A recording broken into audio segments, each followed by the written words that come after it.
আইয়ুব নবীকে একজন প্রশ্ন করলো, আইয়ুব আপনি সুস্থ অবস্থায় শান্তি পেয়েছেন না অসুস্থ অবস্থায় শান্তি পেয়েছেন?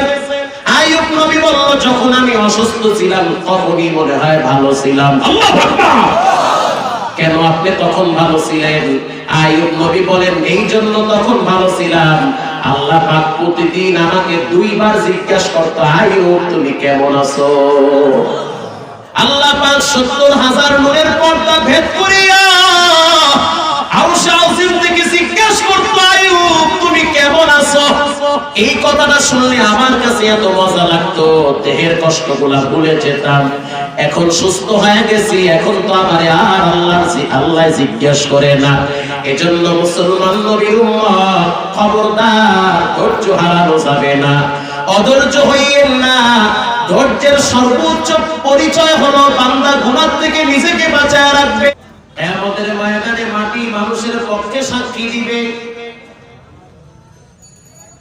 যেই জায়গায় মানুষ দাঁড়ায় অন্যায় করে ভাবতে থাকে, কেউ দেখে না, কেউ জানেও না, কেউ বুঝেও না, কিন্তু একজন দেখেন, একজন জানেন, একজন ফেরেশতাদের মাধ্যমে লিখতে থাকেন, তিনি হলেন কে? দুনিয়ার সবার চক্ষু ফাঁকি দেওয়া যায়, আল্লাহ পাক বলে আমার কুদরতি চোখ ফাঁকি দেওয়া যায় না। দুনিয়ার সবার থেকে আড়াল হওয়া যায়, কিন্তু মালিকের চোখ থেকে আড়াল হওয়া যায় না। আগের জামানার বাচ্চাদের ভিতরেও তো আল্লাহর ভয় ছিল। বাবার সন্তান দুইজনে রাস্তা দিয়ে হাঁটতেছে, বাবা ডানে বামে তাকায় দেখে কেউ নাই, আঙ্গুর ফলের বাগান সামনে। বাবা সন্তানকে বলে, তুমি দাঁড়ায় থাকো, আমি আঙ্গুর ফলের বাগানে ঢুকলাম, ফল থেকে, বাগান থেকে, গাছ থেকে ফল পারবো, আর তুমি দেখবা, কেউ যদি আমাদেরকে দেখে আমাকে বলবা, আমি আস্তে বের হয়ে চলে আসবো। কথা বুঝতেছে? আগের জামানার বাচ্চাদের ভিতরেও তো আল্লাহর ভয় ছিল। এখনকার জামানায় বুড়া মানুষের ভিতরে আল্লাহর ভয় নাই। দাড়ি পাইকে গেছে, মাজা ব্যথা হয়ে গেছে, শরীরের শক্তি কমে গেছে, রক্ত ঠান্ডা হয়ে গেছে, এরপরও দোকানে বৈশা বৈশা আলেমদের সমালোচনা করতে না পারলে তার পেটের ভাত হজম হয় না। আছে? ও এলাকার মুসলমান নিজের মেয়ের খবর নেন।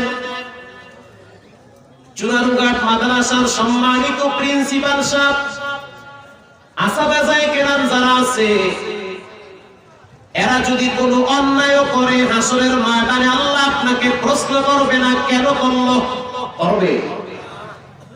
কিন্তু আপনার মেয়েটা যদি বেনামাজি হয়, বেপরদাওয়ালি হয়, ছেলে যদি নেশাখোর হয়, খোদার কসম সন্তানের হিসাব বাবাকেও দিতে হবে। রব্বানা ইন্না আতা'না সাদাতানা ওয়া কুবারা'না ফাআদাল্লুনা সাবিলা। কিয়ামতের ময়দানে সন্তান ডাইরেক্ট বাবারে ধরায় দিবে, আয় আল্লাহ আমার কোনো দোষ নাই, আমার বাবারে ধরেন। বাবায় সকালবেলা কোচিং এর জন্য ধমক দিত, প্রাইভেটের জন্য মা মেয়েকে ধমক দেয়। এই জাতির কপাল এত খারাপ, তাল মিলায়া চলে, খালি যুগের সাথে তাল মিলায়া চলে। যুগের সাথে তাল মিলায়া চলতে পারবা, কিন্তু আল্লাহর সাথে তাল মিলায়া না চললে পিঠা খাওয়া লাগবে। কথা বুঝেন না? সন্তানকে বারবার ধমক দেওয়া হয় প্রাইভেটের জন্য, কোচিং এর জন্য। দুঃখ, সন্তানকে কখনোই নামাজের জন্য বাবা ধমক দেয় না, মা তার মেয়েকে কখনোই নামাজের জন্য ধমক দেয় না।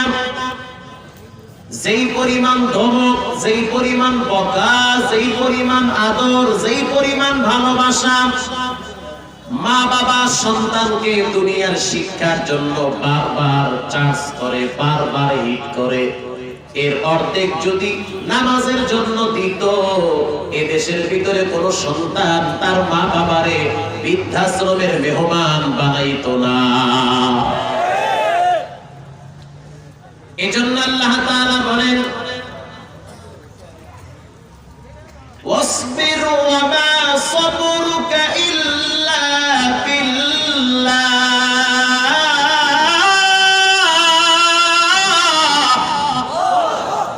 আল্লাহ রাসূলকে আল্লাহ বলেন ও নবী আমার, আপনি আল্লাহর জন্য ধৈর্য ধরেন। খুব মারাত্মক কথা, কষ্ট হইতেছে না? আপনি আল্লাহর জন্য ধৈর্য ধরেন। আচ্ছা, আমরা ধৈর্য ধরবো কার জন্য? আরো জোরে বলেন। পৃথিবীর ভিতরে সবচেয়ে শ্রেষ্ঠ ধৈর্যশীল ব্যক্তি ছিল বিশ্বনবী মুহাম্মদুর রাসূলুল্লাহ। তার চেয়ে বড় ধৈর্যশীল কেউ ছিল নাকি? কথা বলেন। আল্লাহর নবী সবচেয়ে বেশি ধৈর্যশীল ছিল। আল্লাহ পাক তার রাসূলকে কোরআনের পাকে পাকে ফাঁকে ফাঁকে ধৈর্যের বয়ান শোনায়।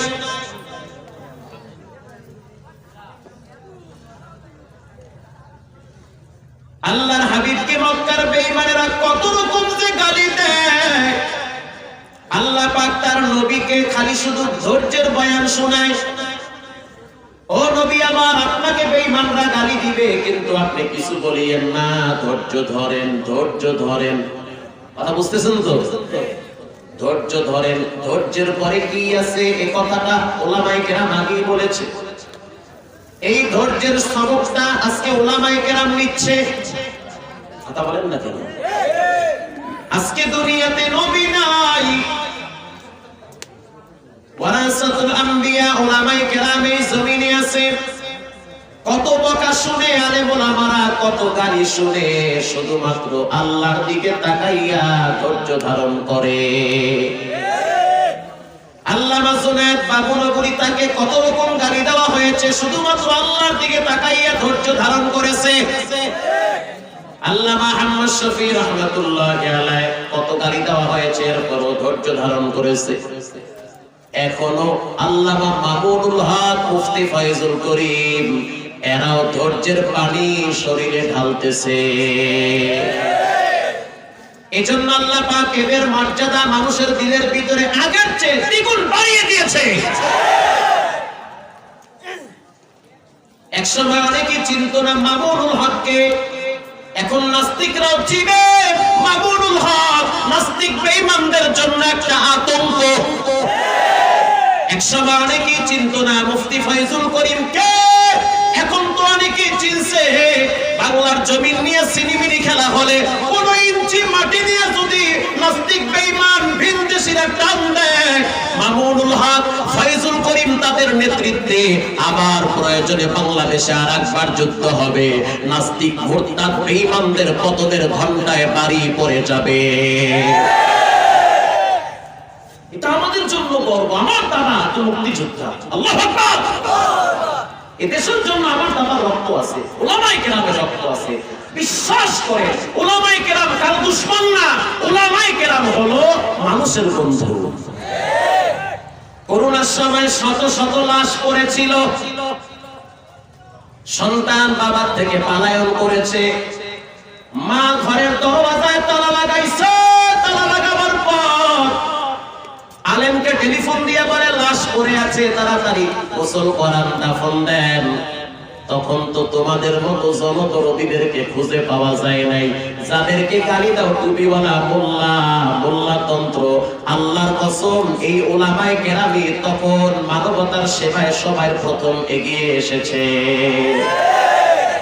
উলামায়ে কেরাম হলো দেশের জন্য নিয়ামত। ঠিক না ঠিক? আমরা যেই পরিমাণ পাপ করি, যেই পরিমাণ অন্যায় করি, গজব আইসা তো আমাদের চেহারা কুত্তা শুয়ারের মতো হওয়া দরকার ছিল। আমরা যেই পরিমাণ অন্যায় করি, জুলুম করি, মাস্তানি করি, বেনামাজির খাতায় নাম লেখায় ফেলাই, ও বাবারা করবেন না, গজব আইসা তো ধ্বংস হওয়ার কথা। কিন্তু আল্লাহ পাক কেন গজব দেন না? নার্গিস আসতেছে, আবহাওয়াবিদরা বারবার মিস কল দেয়। টর্নেডো আসতেছে, বারবার আবহাওয়াবিদরা মিস কল দেয়। বাংলার মুসলমান শক্ত হয়ে দাঁড়াও। পরে পরে শুনতে পাইলাম নার্গিস, টর্নেডো, কুতকুদি, হেরিকেন এগুলা সাগর থেকে ওদিকে চলে যায়। ওলামায়ে কেরাম বলে কেন যায় জানো? একটা কারণ, বাংলার প্রত্যন্ত অঞ্চলে মাদ্রাসাগুলায় ছোট ছোট বাচ্চারা রাত্র ৩টার সময় তাহাজ্জুদে দাঁড়াইয়া আল্লাহর কোরআনের তেলাওয়াত করে, ওদের চোখের পানি আর গভীর রাতে ওলামায়ে কেরামদের সিজদার চোখের পানি এখনো পর্যন্ত আল্লাহ পাক বাংলাদেশের ভিতরে বড় বড় গজব থেকে এই জাতিকে হেফাজত করেছে। এজন্য আল্লাহ বলেন ধৈর্য ধরো, সবর করো, ধৈর্যের বড় দাম। আল্লাহ পাক বলে আমি মানুষকে 5টা পরীক্ষা করব। ওয়ালা নাবলুওয়ান্নাকুম বিশাইইম মিনাল খাউফি ওয়াল জুর। মানুষকে পরীক্ষা করবে। কে করবে? আজকে কিভাবে দেখলাম আসার সময় প্রতিদিন সুখ শান্তি বুঝেন তো, আরামায়ের সুখ শান্তি আল্লাহর সামনে দাঁড়ায় হাত পেতে মাথা নত করে বলে আল্লাহ আমরা কাদের কাছে যাব? কথা বুঝতেছেন তো আপনারা? আল্লামা জুলফিকার খুতবায় জুলফিকার লিখেছেন প্রতিদিন সুখ শান্তি আল্লাহর কাছে গিয়ে বলে আল্লাহ আমরা কার কাছে যাব বলেন আপনি? আমরা তো সুখ শান্তি আরামায়েশ কার কাছে যাব? আল্লাহ পাক বলেন নাস্তিক মুরতাদ বেঈমানদের কাছে যাও। কি বুঝলেন? এজন্য বিশ্বনবী বলেন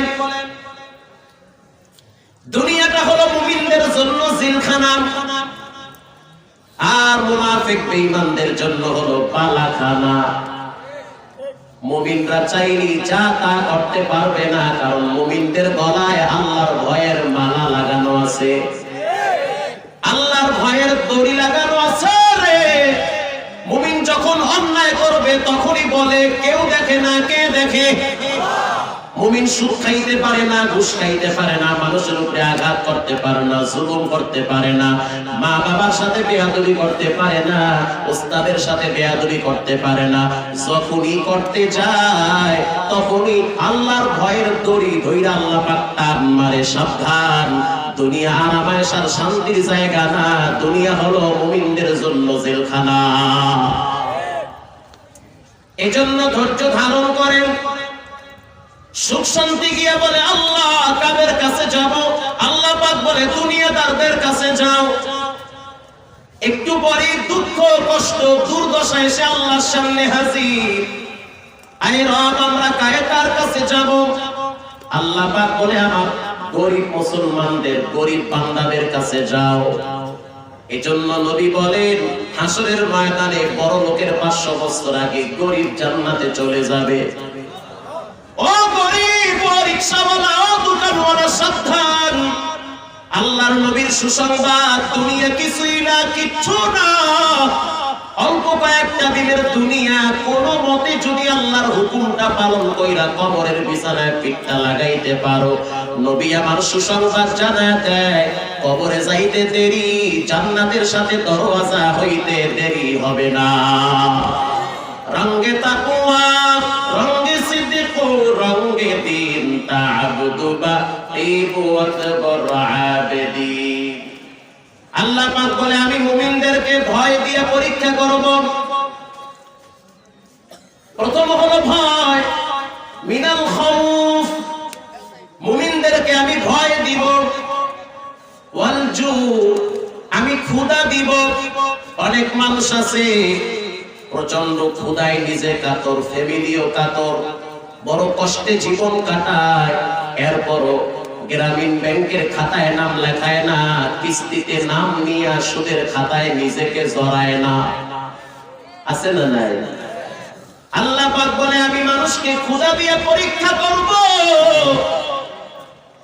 ওয়া নাকসিম মিনাল আমওয়ালি ওয়াল আনফুস, সাবধান, ঠান্ডা মাথায় কথাগুলো শুনেন। প্রথম হলো ভয়, এরপরে ক্ষুধা। ওয়া নাকসিম মিনাল আমওয়ালি ওয়াল আনফুস, মাল ধ্বংস হয়ে যাবে। হঠাৎ দোকানে আগুন লাগছে, দোকান পুইরা শেষ হয়ে গেছে, খবরদার অধৈর্য হইও না। আজকে তোমার ঘর পুড়ে গেছে, আগুন ধরছে, শেষ হয়ে গেছে, আল্লাহ পাক হয়তো এর চেয়ে ভালো কোনো জিনিস তোমার জন্য রেখে দিয়েছে।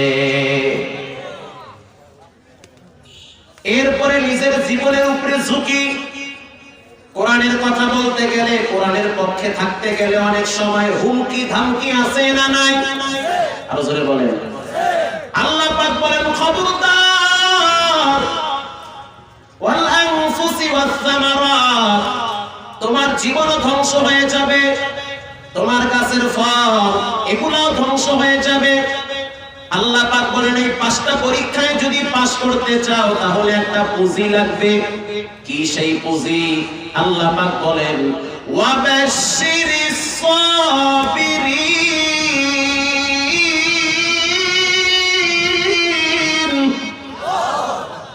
একটা পুঁজি লাগবে, সেই পুঁজিটা হলো ধৈর্য। কেউ আমার বিরুদ্ধে ফেসবুকে লেখছে, জখমের মতো লেখ, কিচ্ছু হবে না, কিছুই হবে না। আমি চুপ ছিলাম, কথার কথা আপনার বিরুদ্ধে একজনে লিখবে, আপনার বিরুদ্ধে একজনে লাগবে। আপনি যদি সত্য থাকেন, ন্যায়ের পক্ষে থাকেন, হকের উপরে মজবুত থাকেন, আপনাকে কিচ্ছু করতে হবে না। আপনার পক্ষ থেকে আপনার মালিক প্রতিশোধ নিয়ে নিবে। জি, সত্য কথা এটা, আমি বুকে হাত দিয়ে কথা বলতে পারি। কেউ যদি ন্যায়ের উপরে অবিচল মজবুত থাকে, হকের উপরে সীসা ঝালা প্রাচীরের ন্যায় মজবুত থাকে, প্রথম মনে হবে অন্ধকার হয়ে আসতেছে, খোদার কসম, এরপরে তার জন্য আরেকটা সূর্য উদিত হইতেছে।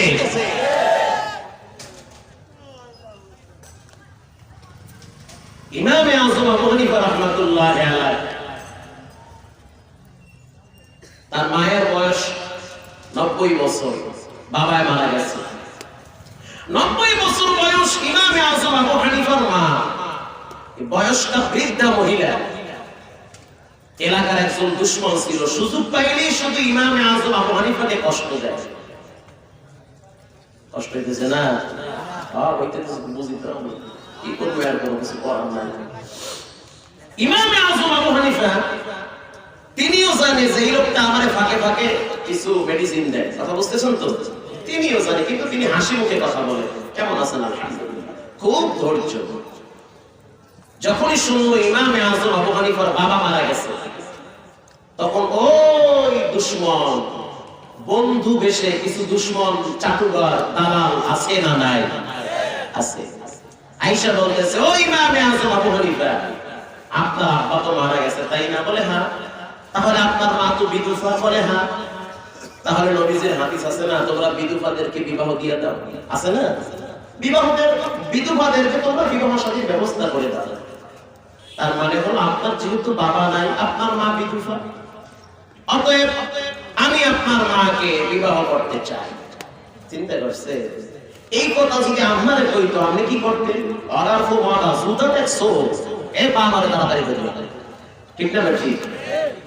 কিন্তু ইমামে আযম তিনি ধৈর্যের সহিত নিজের রাগকে কন্ট্রোল করলেন, একেবারে ধৈর্য। মান সামাতা নাজা, যে চুপ থাকে আল্লাহ পাক তাকে নাজাতের ব্যবস্থা করে দেয়, একেবারে ধৈর্য। কিছুক্ষণ পর ইমামে আযম আবু হানিফা বলতেছে যে ঠিক আছে, কিন্তু আল্লাহ পাক এই ইখতিয়ার দিয়েছে বিধবাদেরকে, তারা চাইলে বিবাহ বসতেও পারবে, নাও বসতে পারবে। কথা কি ঠিক? এই ইখতিয়ার বিধবাদেরকে দেওয়া হয়েছে। তাহলে চলো আমার মাকে গিয়ে প্রশ্ন করি, তোমার সাথে বিবাহ বসবে কিনা? আচ্ছা ঠিক আছে, চলেন। ইমামে আযম আবু হানিফাকে এই কথা বলা মানে তার শরীরের রাগ বাড়ানো, কথা বুঝেন নাই মনে হয়, তাকে একটু বাস দেওয়া। যখন ইমামে আযম তাকে নিয়ে সামনে আগাচ্ছিল, 2 কদম সামনে দিয়েছে। কয় কদম? 2 কদম দেওয়ার পর পেটে ব্যথা শুরু হয়ে গেছে, এমন ব্যথা হাঁটতে পারে না। তার মানে ইমামে আযম আবু হানিফা যখন ধৈর্যের সহিত চুপ ছিল, আরশের মালিকের পক্ষ থেকে অ্যাকশন শুরু হয়ে গেছে। কথা কর না, ঠিক না? ঠিক, অ্যাকশন শুরু হয়ে গেছে। আমি আপনাদেরকে এই সবকটা আমিও পালন করি, আপনারাও করেন, ধৈর্য ধরেন। কেউ যদি আপনার জানের দুশমন থাকে, একটু ধৈর্য ধরেন, সেইভাবে চলেন, ইনশাআল্লাহ আপনার পক্ষ থেকে আপনার মালিক ওর প্রতিশোধ নিয়ে আসবে। কিছুক্ষণ পর পেটে ব্যথায় ছটফট করতে করতে মারাই গেল। তাহলে এই ধৈর্য ধারণ কারণে তার মৃত্যু নিশ্চিত করে দিয়েছেন কে? বাইজিদ বুস্তামি রাহমাতুল্লাহি আলাইহি রাস্তা দিয়ে হাঁটতেছেন। বাইজিদ বুস্তামি এক মহিলা দোতলার ছাদ থেকে করল্লার ছোলা, পটলের বিচি, পটলের ছোলা, কদুর ছোলা একত্রিত কইরা বাইজিদ বুস্তামির মাথায় মেরেছে। কথা বুঝতেছেন তো? বাইজিদ বুস্তামির মাথায় যখন পড়েছে, ব্যক্তি যেমন হয় তার কথাও তেমন হয়। কথা বুঝেন নাই? ব্যক্তি যেমন হয় তার মৃত্যুর পরে তার জানাজার কোয়ালিটিও তেমন হয়। দেখছেন নি, লকডাউনের ভিতরে গোটা দেশ অচল হয়ে গেছে, কেউ রাস্তায় নামতে পারবে না। ধনীরা ঘরে হইয়া হইয়া শুকনা মুড়ি খায়, বাজারও করে না করোনার ডরে। ঠিক না বেটি? ধরলেই করোনা, শ্বাস টানলেই করোনা, সোয়াশেই করোনা। এখন দেখি সম্পূর্ণ ভিন্ন করোনার রূপ ধারণ করছে। করোনা একটা চুপ কর, আমি আমার মালিকের অর্ডারে যেখানে যেখানে যাওয়া লাগে সেখানে সেখানে যাই। ওরে সুবহানাল্লাহ, করোনা গিয়ে দেখি বস্তির মধ্যে করোনা যায় না। রিকশাওয়ালা, ভ্যানওয়ালা, ঠেলাওয়ালা এগো করোনায় ধরে না। করোনা 10 তলা বিল্ডিং এর লিফট দিয়ে আস্তে আস্তে উপরে উঠে, উইটা 306 নম্বর 412 নম্বর রুমে গিয়া এসির ফাঁক দিয়া ভিআইপি বিদেশি কম্বলের নিচ দিয়া পায়ের ভিতরে মিসকল দেয়। বিশ্বাস করেন, সরকারি নিয়ম অনুযায়ী স্বাস্থ্যবিধি সবচেয়ে নামাজিওয়ালারা বেশি মানে। কারণ ডাক্তাররাও তো বলেছে সব সময় পরিষ্কার পরিচ্ছন্নতা থাকবেন। তো নামাজিওয়ালারা তো 5 ওয়াক্ত নামাজে এমনি উযু করে। সুবহানাল্লাহ। ভাইরা আমার, এজন্য ধৈর্যের অনেক দাম। ধৈর্য হারাইয়েন না, সবর করেন।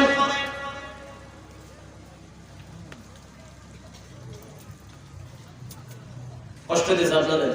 আমি তো করতে আছি। বাইজিদ বুস্তামি হাঁটতেছে, এক মহিলা ছোলা মারছে। যখন ছোলা মারলো তখন বাইজিদ বুস্তামি বলে ফেললো আলহামদুলিল্লাহ। একজন একটা হুজুর, এটা তো আলহামদুলিল্লাহ জায়গা না, এটা আবার কি কইলে? এটা তো বিপদের জায়গা। কথা বুঝলেন না? আর আমরা হইলে কি করতাম? আমরা হইলে কইতাম এই বেটি করে বেটি সুহি দেখো না, খাওয়ার পুতুল পুতুল করো। ঠিক না বেটি? এইটা বলতাম আমরা। ওই যে বাইজিদ বুস্তামি ভিতরটা যেমন, বাহ্যিক আচরণও তেমন হয়। ব্যক্তি যেমন হয় তার মৃত্যুর পরে জানাজার কোয়ালিটিও তেমন হয়। গোটা দেশ অচল হয়ে গেছে, কিন্তু জুবাইর আনসারী রাহমাতুল্লাহি আলাইহি ইন্তেকালের পর লাখ লাখ মানুষ লকডাউন ভেঙে কোরআনের চাদরের বন্ধনে আবদ্ধ হয়ে তার জানাজায় হাজির হয়ে গেছে। কত নেতা, কত এমপি মন্ত্রী বলেছিল করোনায় ধরছে, জানাজায় যারা গেছে। আল্লাহ কয় না, জানাজায় যারা গেছে কাউরে করোনায় ধরে নাই, যারা বলেছে তারাই আক্রান্ত হয়েছে। ব্যক্তি যেমন হয় তার জানাজার কোয়ালিটিও তেমন হয়। আমি তো আমার চোখ দিয়া দেখছি, আল্লামা মামুনুল হক দামাত বারকাতুহুম, তার মায়ের জানাজা আমি আমার চোখ দিয়া দেখছি। শত শত কোরআনের হাফেজ প্রথম কাতারে দাঁড়ায় গেছে। আমি তো শাইখুল হাদিস আল্লামা আজিজুল হক রাহমাতুল্লাহি আলাইহি তার জানাজার কোয়ালিটি দেখছি।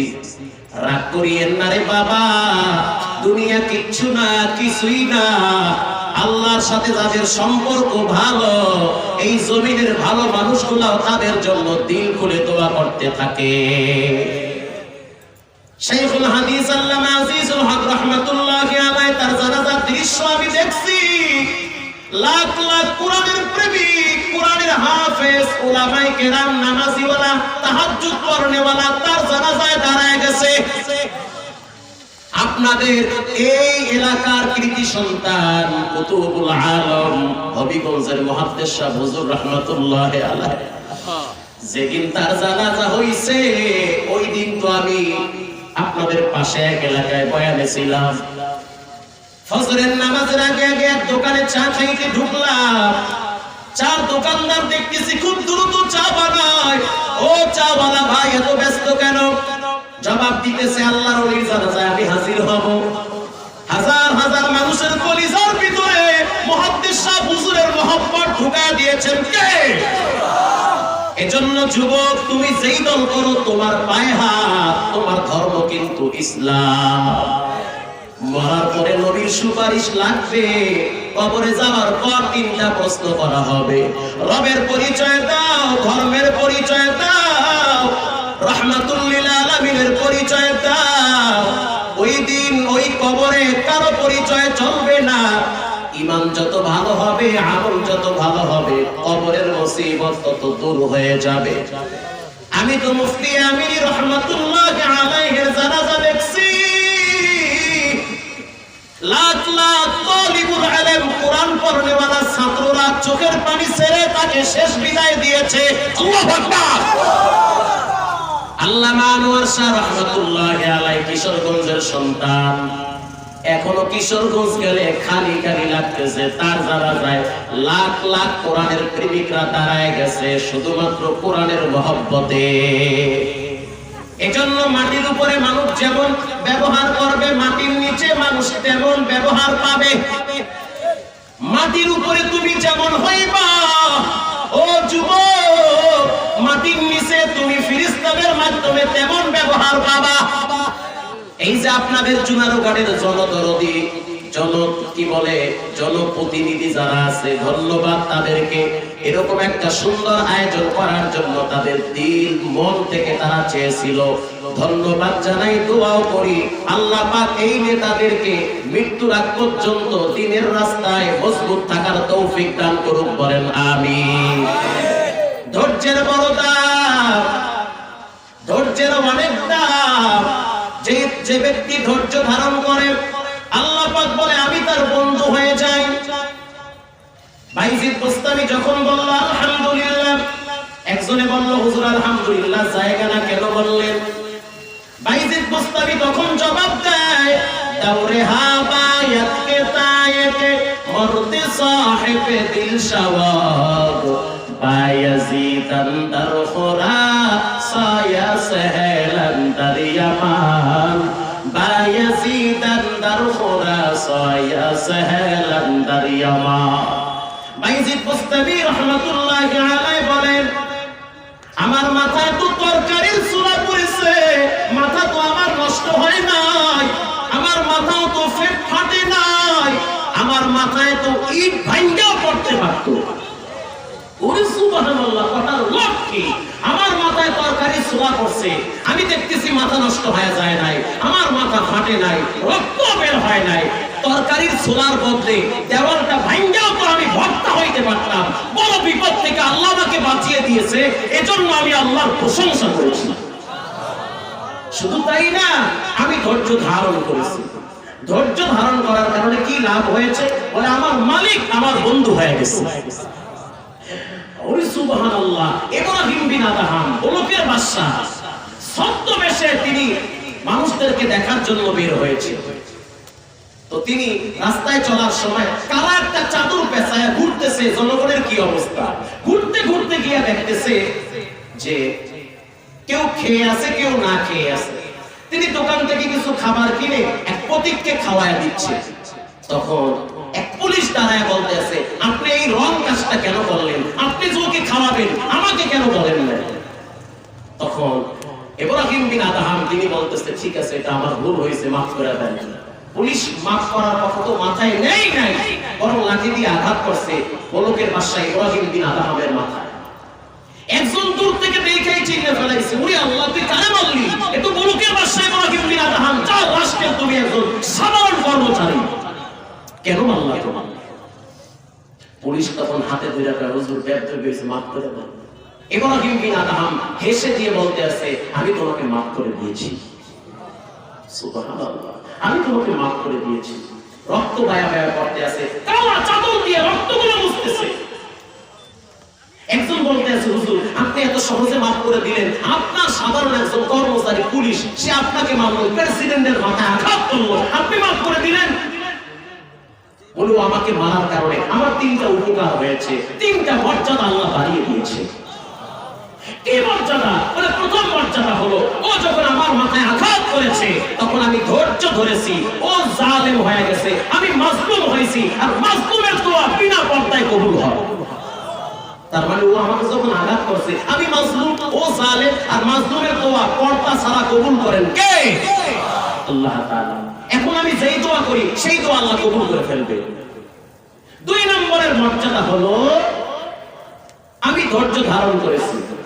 আর যখন বান্দা ধৈর্য ধারণ করে আরশের মালিক বলে আমি ওর বন্ধু হয়ে যাই। ইন্নামা ইউওয়াফাস সাবিরুনা আজরাহুম বিগাইরি হিসাব।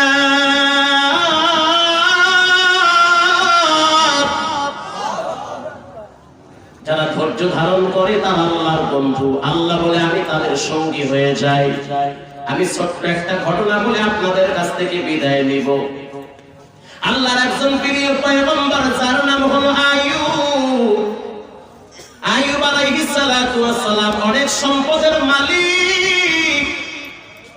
আইয়ুব নবী অনেক সন্তানের বাবা। ও গরিব, ও মাদ্রাসার ছাত্র ভাই, মুসিবত আসলে ভেঙে পড়িও না, ধৈর্য ধারণ করো। আজ না হয় কাল তোমার জন্য সফলতার রাস্তা খুলে দিবেন কে? একেবারে কেউ নাড়াচাড়া করবেন না, কোনো দিকে যাবেনও না, চুপচাপ মাত্র 10টা মিনিট সময় দেন। ধৈর্যের এত দাম, ধৈর্যের এত মর্যাদা আল্লাহ পাক কোরআনের ফাঁকে ফাঁকে বয়ান করেন। আমানুসবিরু ওয়া সাবিরু ওয়া রাবিতু ওয়াত্তাকুল্লাহ। আইয়ুব নবী অনেক সম্পদের মালিক। শয়তান গিয়া কয় আল্লাহ সম্পদের মালিক হইছে আইয়ুব। আইয়ুব নবীর যদি সম্পদ না থাকতো তাহলে আপনারে আইয়ুব ভুলে যেত। কথা বুঝেন নাই? আইয়ুব নবীর যদি সম্পদ না থাকতো আইয়ুব আপনাকে ডাকতো না, আপনার গোলামিও করতো না। আল্লাহ ডাক দিয়া বলে ও ইবলিস, আমার আইয়ুব এমন হতে পারে না, আমার আইয়ুব এমন হতে পারে না। ইবলিস বলে আমি পরীক্ষা চাই, দেখতে চাই আইয়ুব আপনারে কেমন ভালোবাসে। আল্লাহ পাক মুহূর্তের ভিতরে তার সব সম্পদগুলো ধ্বংস করে দিয়েছে। কথা কি বুঝতেছেন? সব সম্পদ ধ্বংস করে দিয়েছে। হাকিকতান এক, কিন্তু রিওয়ায়াত বিভিন্ন রকম আসতেছে। আইয়ুব নবীর কোনো সম্পদ নাই। ইবলিস বলতে আছে আইয়ুব তো আগের চাইতে আল্লাহর গোলামি আরো বেশি করে। সম্পদ নাই, ঝামেলাও নাই, টেনশনও নাই। এখন দেখতেছি মসজিদের কোনায় বয়া বয়া আইয়ুব নবী আল্লাহর মহব্বতে জিকির করতে থাকে। সম্পদ নাই, টেনশন নাই। ইবলিস আইসা বলে আল্লাহ আইয়ুবের তো অনেক সন্তান আছে, কামাই করে আর আইয়ুবরে খাওয়ায়। আল্লাহ পাক বলল যদি সন্তান নাও থাকে এরপরও আইয়ুব আমারে ভুলবে না। এক এক করে সব সন্তানগুলো দুনিয়া থেকে বিদায় হয়ে গেল। ইবলিস বলে আল্লাহ আইয়ুব নবীর শরীরে শক্তি আছে, এজন্য আপনার গোলামি করে, আপনারে ভালোবাসে। আল্লাহ পাক বলে ইবলিস সম্পদ শেষ করলাম আমার বন্ধু আইয়ুবের, সন্তানও সব শেষ করে দিলাম, এরপরও তো বিন্দু পরিমাণ আমার প্রতি ভালোবাসা কমে নাই। ওরে গরিবের দল, ব্যবসায় লস খাইলে তো কত রকম অভিযোগ আল্লাহর বিরুদ্ধে, একটু মুসিবতে পড়লে কত রকম আল্লাহর বিরুদ্ধে অভিযোগ, কত রকম শিকায়াত। কিন্তু সাবধান, আইয়ুব নবীর জীবনের থেকে শিক্ষা নাও। সম্পদ শেষ হয়ে গেল, সন্তান শেষ হয়ে গেল, এরপর আল্লাহর উপরে পূর্ণ আস্থা বিশ্বাসের সহিত তার গোলামি করে। শয়তান বলতেছে আইয়ুব নবীর শরীর স্বাস্থ্য খুবই ভালো, এজন্য আপনার গোলামি করেন। আল্লাহ পাক বলল সাবধান, আইয়ুব যদি অসুস্থ হয় এরপর আমি আল্লাহকে ভুলবে না। কিছুদিন পর আইয়ুব নবীর শরীর দুর্বল হতে লাগলো। অসুস্থ হইতে হইতে হইতে হইতে আইয়ুব নবী বিছানায় পড়ে গেল। কিন্তু এরপর আল্লাহরে ভুলে না। সাবধান, সুস্থতার সহিত দুনিয়ায় চলতেছো, হাত, দুই হাতের ভিতরে 10টা আঙ্গুল, কত মজার হাত দিয়েছে আল্লাহ। চোখ দিয়ে গোটা দুনিয়াটা দেখতে পাই, অথচ চোখ দিয়ে তুমি আল্লাহর কোরআনের পৃষ্ঠার দিকে তাকাও না। জিহ্বা লড়াইয়া কত মজার কথা বলা হয়, অথচ জিহ্বা লড়াইয়া আল্লাহর কোরআনের তেলাওয়াতটা করো না। পা দিয়ে হাইটা হাইটা নেতার অফিসে যাও, পার্টি অফিসে যাও, বিবাহের অনুষ্ঠানে যাও, আধা সেকেন্ডের জন্য চিন্তা করো টোটাল বডিটা একজন দিয়েছেন, তিনি হলেন কে? তার জন্য কি করলাম? আইয়ুব নবী যখন অসুস্থ বিছানায় পড়ে গেছে, এলাকার মানুষ দেখতেছে আইয়ুব নবীর অবস্থা খুব ভয়াবহ। কিছুদিন পর আইয়ুব নবীর শরীর আস্তে আস্তে পচন ধরা শুরু হয়ে গেছে। যখন পচন ধরা শুরু হয়েছে, দুর্গন্ধ এলাকায় ছড়িয়ে পড়েছে। এলাকার মানুষ বলে, ও আল্লাহর নবী আইয়ুব, আপনি এলাকায় থাকলে আমরা বড় কষ্ট পাই, অতএব আপনি এলাকা ছেড়ে অন্যত্রে চলে যান, আপনার শরীর থেকে পচন দুর্গন্ধ আসতেছে। এর যুবক কি মনে করলা? পঙ্গু হসপিটালে গিয়া দেখো, 2 মাস আগেও যে ছেলেটা সুঠাম দেহের অধিকারী ছিল, এখন দেখতেছি হাত পা ভাঙ্গা পঙ্গু হসপিটালে মৃত্যুর অবস্থায় ভয়াবহ পরিণাম হয়ে গেছে। এজন্য সাবধান, সময় থাকতে আল্লাহর হকগুলো আদায় করে নাও, সময় বেশি নাই। আইয়ুব নবী সিদ্ধান্ত নিয়েছে, আমি এলাকায় থাকবো না, আমি জঙ্গলায় চলে যাব। আইয়ুব নবী এবার জঙ্গলায় গিয়া বিছানা গাড়লেন। এক একজন করে বিবি তার সামনে আসে, এসে বলতেছে, ও আল্লাহর নবী আইয়ুব, আমাদেরকে তালাক দিয়া দেন, আপনার সন্তান নাই, সম্পদ নাই, আপনার শরীর থেকে তো পচনের গন্ধ আসতেছে। আল্লাহর নবী আইয়ুব যখন বিবিদেরকে তালাক দিয়ে দিয়েছে, একজন বিবি, তার নাম হলো রহিমা, তিনি যায় না, বরং মাথার কিনারায় দাঁড়ায় দাঁড়ায় কাঁদতেছে। আল্লাহর নবী আইয়ুব বলে, ও বিবি আমার, সবাই তো চলে গেল, তুমি কেন যাইতেছো না? রহিমা ডাক দিয়া বলে, আল্লাহর পয়গম্বর আইয়ুব, আপনি আমাকে তাড়ায় দিয়েন না, আপনি আল্লাহর নবী, কোনো সন্দেহ নাই, আমি আপনার খেদমত করে আল্লাহর বন্দেগী, আল্লাহর ভালোবাসা অর্জন করতে চাই। এরপরে যখন আইয়ুব নবী দেখলো কিছুদিন পর পোকাগুলা তার শরীরে কামড় মারতেছে, রিওয়ায়াতে এসেছে একটা পোকা নিচে পড়ে গিয়েছে, গোশত কামড়ায় খাইতো। একটা পোকা যখন শরীর থেকে নিচে পড়ে গেছে, আইয়ুব নবী পোকাটা উঠাইয়া চোখের পানি ছেড়ে দিয়ে বলে, গোশত খাইতে থাক, আমার গোশতটাই তোর জন্য আল্লাহ রিজিক রাখছে, গোশত খাইতে থাকো। এর কিছুদিন পর এলাকার মানুষ বলে, আইয়ুবের উপরে এত মুসিবত, এরপরও আইয়ুব কখনোই দুঃখ প্রকাশ করে না, আল্লাহর ব্যাপারে কোনো ভিন্ন মন্তব্য করে না। আয় আল্লাহ, তুমি এবারে এত কষ্ট দাও, এত মুসিবত দাও, এলাকার মানুষ এলাকা সাইরা পাঠায়া দিয়েছে জঙ্গলায়, পোকাগুলো আমার শরীরের গোশত খাইতেছে, অভিযোগও করে না। হঠাৎ একদিন আইয়ুব নবীর জিহ্বায় পোকা লাগছে। জিহ্বায় যখন পোকা লাগছে, আইয়ুব নবীর চোখ থেকে পানি বের হয়ে গেছে। আইয়ুব নবীর চোখের পানিগুলা যখন টপটপায়া পড়ে, একজনে বলতেছে, আপনি কাঁদেন কেন? আইয়ুব নবীর ভিতর থেকে বাচ্চাদের মতো চাপা কান্না বাষ্প হয়ে গেছে। আল্লাহর দিকে উঁচা করে আঙ্গুল বলে, আল্লাহ, এতদিন আমার শরীর ফেটে ফেটে রক্ত বের হয়েছে রে মালিক, পোকাগুলা আমার শরীরের গোশত কামড়ায় কামড়ায় খাইছে, আমি আপনার বিরুদ্ধে কোনো অভিযোগ করি নাই, কিন্তু আমি যখন জিহ্বা লড়াইয়া আপনারে ডাকতাম, গো আল্লাহ, আমি যখন জিহ্বা লড়াইয়া বলতাম, আল্লাহু হাজিরিন, আল্লাহু নাজিরিন, আল্লাহু মাহিন, আল্লাহু আল্লাহ, এই আওয়াজ যখন দিতাম, আমি আমার শরীরের যন্ত্রণা ভুলে যেতাম।